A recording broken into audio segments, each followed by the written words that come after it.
साथीगण और मेरे प्यारे साथियों, मैं भूमिका यादव कक्षा 10वीं की छात्रा आप सभी के सामने कवि अमन अक्षर द्वारा रचित एक कविता प्रस्तुत करने जा रही हूँ, जिसका शीर्षक है भाव सिर्फ राम है। कि राजनीति ने आपको राम कैसे भी दिखाए, राजनीति ने आपको राम कैसे भी दिखाए हो, मगर हमारे भारतीय जनमानस में किसी भी धर्म का कोई भी व्यक्ति हो, उसके लिए राम एक महान व्यक्तित्व है। तो मैं अपनी कविता के द्वारा उनका व्यक्तित्व आप सबके सामने प्रस्तुत करना चाहूंगी कि सारी विचारधारा और व्यापारों को छोड़ के सुनिएगा, सारी विचारधारा और व्यापारों से दूर रह के सुनिएगा कि राम क्या है। ठीक है? सारा जग है प्रेरणा, सारा जग है प्रेरणा, प्रभाव सिर्फ राम है। सारा जग है प्रेरणा, प्रभाव सिर्फ राम है। भाव सूचियां बहुत है, भाव सिर्फ राम है। भाव सूचियां बहुत है, भाव सिर्फ राम है। कि जब राजा राजा बनने की स्थिति में थे तो उन्हें वनवास जाना पड़ा। हालांकि उनके पिता ने लाख मना किया, परंतु फिर भी वे वन क्यों गए?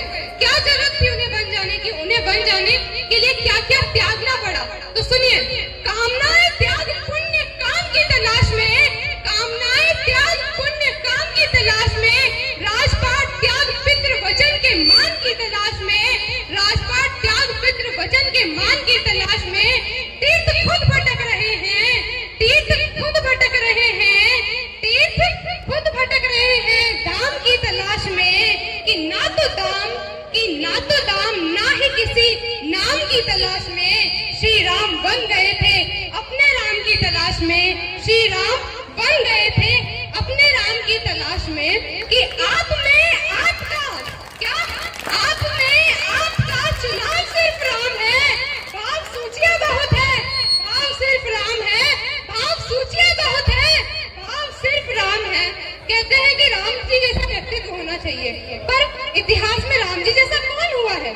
इतिहास में राम जी जैसा कौन हुआ है? तो मैं अगली पंक्तियों में उनके व्यक्तित्व को आपके सबके सामने साझा करना चाहूंगी कि ढाल में ढले समय के शस्त्र में ढले सदा, ढाल में ढले समय के शस्त्र में ढले सदा, सूर्य थे मगर वो सरल दीप से जले सदा, सूर्य थे मगर वो सरल दीप से जले सदा। कि ताप में तपे स्वयं, ताप में तपे स्वयं, स्वर्ण से गले सदा। राम ऐसा पथ है जिसपे, राम ऐसा पथ है जिसपे राम ही चले सदा, राम ऐसा पथ है जिसपे राम ही चले सदा। दुख है अभाव का, सुनिए, दुख है अभाव का, अभाव सिर्फ राम है। भाव सूचियां बहुत है, भाव सिर्फ राम है। बोलिए राम, भाव सूचियां बहुत है, भाव सिर्फ राम है। तो राम जी जब वनवास से लौट के आए थे तो संसार के लोगों ने उन पर कई आरोप भी लगाए, प्रश्न भी उठाए। तो उन्होंने क्या किया? सीता जी की अग्नि परीक्षा ली, सीता जी का त्याग भी करना पड़ा था। परंतु उन्होंने जन्म किस में लिया था? मानव योनि में लिया था। तो ये तो निश्चय है कि मानव योनि में तो दुख तो होगा ही। तो सीता जी की जब अग्नि परीक्षा ली गई तो उसके बाद उन्होंने कितनी यातनाएं झेली? उन्होंने जल समाधि, सीता जी की अग्नि परीक्षा के बाद उन्होंने क्या किया? जल समाधि ले ली। कि अयोध्या में रामराज तो वापस आ गया था, परंतु क्या हुआ? रामराज आते ही राम जी ने भी जल समाधि ले ली। तो सुनिए, ऋण जो थे मनुष्यता के, ऋण जो थे मनुष्यता के, वो उतारते रहे, जन को तारते रहे, मन को मारते रहे, जन को तारते रहे, मन को मारते रहे। एक भरी सदी का दोष, एक भरी सदी का दोष खुद पे धारते रहे, एक भरी सदी का दोष खुद पे धारते रहे। जानकी तो जीत गई, राम हारते रहे, जानकी तो जीत गई मगर राम हारते रहे। कि सारी दुख की कहानियां हैं, सब दुख की कहानियां हैं, भाव सिर्फ राम है। भाव सूचियां बहुत है, भाव सिर्फ राम है। भाव सूचियां बहुत है, भाव सिर्फ राम है। कि जग की पहेलियों का जवाब दे गए, जग की पहेलियों का जवाब दे गए, जग की पहेलियों का जवाब दे गए। लोक के जो प्रश्न थे शोक में बदल गए, लोक के जो प्रश्न थे वो शोक में बदल गए।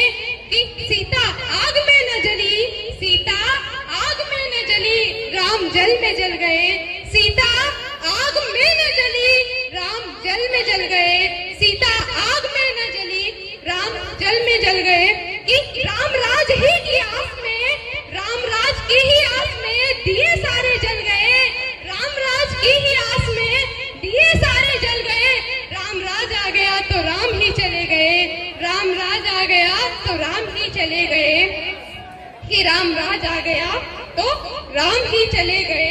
हर घड़ी नया नया स्वभाव सिर्फ राम है, क्या हर घड़ी नया नया स्वभाव सिर्फ राम है।